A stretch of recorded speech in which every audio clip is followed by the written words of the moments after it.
Does your child struggle in math class? Do they get distracted easily or just really don't like math?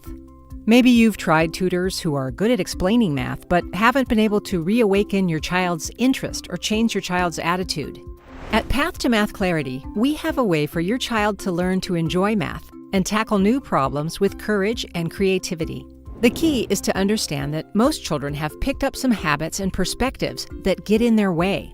In fact, the problem may go back a number of years. Perhaps your child liked math in early grade school, but something happened along the way. Math became more frustrating, more confusing. Your child may have lost the motivation to continue. This is understandable for any child. After all, who wants to spend their time wrestling with confusion, certain that they'll make a mistake? A Path to Math Clarity tutor can show your child good habits and helpful perspectives. Without bad habits dragging them down, they learn to view math as an exciting challenge rather than a chore. Your child will discover the pleasure of sticking with a hard problem all the way through to the solution. In this video, we're going to show you 3 common habits that cause problems for kids and how we can change these habits and create new ones. Sprinting to the finish line.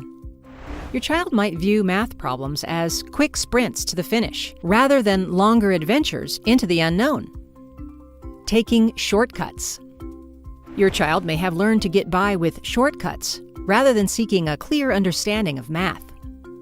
Attempting leaps that are too big. Your child may be taking giant leaps into new or confusing problems instead of breaking them down into manageable steps. Let's look at each of these habits and how we can help your child replace them with positive habits. Learn to see math as a journey, not a race. The reason we use path in our name is that we think of math problem solving as a path or journey, even an adventure. In early elementary school, your child may have picked up the habit of sprinting to the finish. Unfortunately, this can work against them later, when math becomes more like a journey into the unknown. Your child won't be able to see the finish line at first, and racing is no longer helpful. As in any adventure, at times your child may get disoriented or confused. They'll encounter twists and turns, make mistakes, and need to backtrack. A Path to Math Clarity tutor can help your child understand that it's okay not to see the way to the answer at the beginning of the problem. We can assure them that they're not a bad student if they need to explore before they find their way. We also help your child get a new attitude about the feeling of confusion. Confusion is a scary feeling for anyone, adult or child. Yet, it's possible to learn to become comfortable with this emotion, and even to use it to develop deeper levels of understanding. Finally, we show your child that mistakes along the way are perfectly okay. Your child can relax when they realize they can recover from their mistakes and even learn from them. Seeking clarity rather than shortcuts. We have the word clarity in our name. That's because we want your child not just to get the right answers on the test this week, but to build a foundation of clear understanding that will support them into the future. When math gets more complicated, your child may feel lost when looking at an unfamiliar problem. Children often give up the idea they can understand math and look for the simplest way to just get by. This kind of crutch can work in the short term, but it also leads to more mistakes on the homework and more missed questions on the exam. Over time, they depend more on crutches and are even less likely to truly understand. We can give your child tools that they can use when they hit that moment of confusion and start to feel lost, so they can get unlost. Let's think of it this way.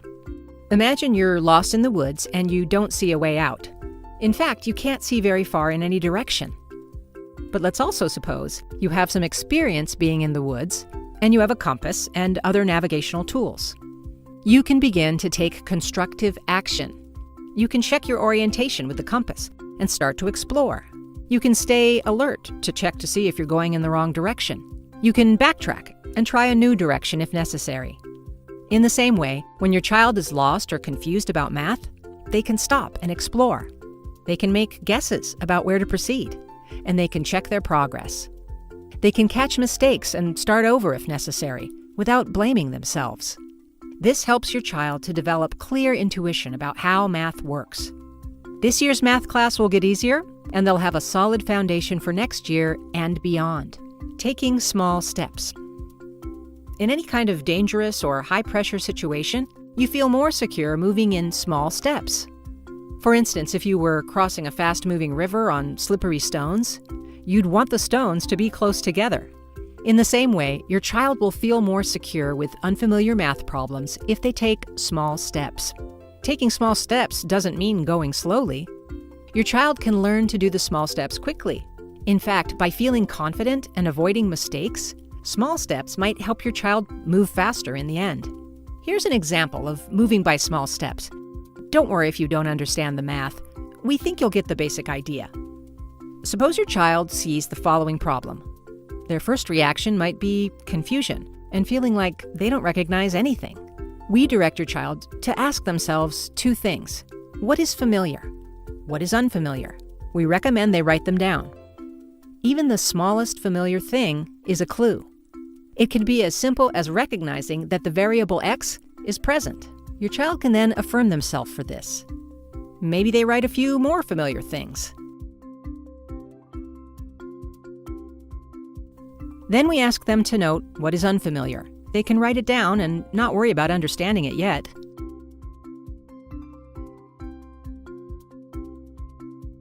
They might take a couple guesses about how to proceed. In this example, they might wonder if they should use the quadratic formula, or should they divide both sides by x. Then we ask them to pick one idea and run with it. This is important. We teach them to stick with their guesses long enough to see where they lead. Then they can stop to check the result. We teach them how to sense in what ways their guess is close to the solution and when it's time to backtrack. They can continue taking small steps like these until they feel confident in their answer. Children naturally have more persistence when they take small steps. If your child tends to give up easily, it may be because they're trying to move in leaps, making the problem too hard for themselves. So now you have a better understanding of how Path to Math Clarity can help. By teaching your child to look at math problem solving as a path rather than a sprint, by giving them more clarity and helping them break a problem into tiny steps, we help them enjoy math more. After working with us, your child will have more motivation and persistence. This naturally leads to better grades. Most of our students raise their grades by 2 levels within a few weeks, and the better grades don't come from struggling harder, but by finding an easier way to move forward. The skills we teach your child are ones they can take with them as they progress to more advanced levels of math. Skills like concentration and persistence can carry over into other areas of life, too. We'd like your child to trust their abilities and access their creativity more, no matter whether they're studying another subject or pursuing their dreams beyond school. If this sounds like something you think could help your child, you can take action today. For a free consultation, contact us on our website, pathtomathclarity.com. You'll also find on our website articles and resources that can help you understand our methods in greater detail. Thanks for watching. We'll see you on the Path to Math Clarity.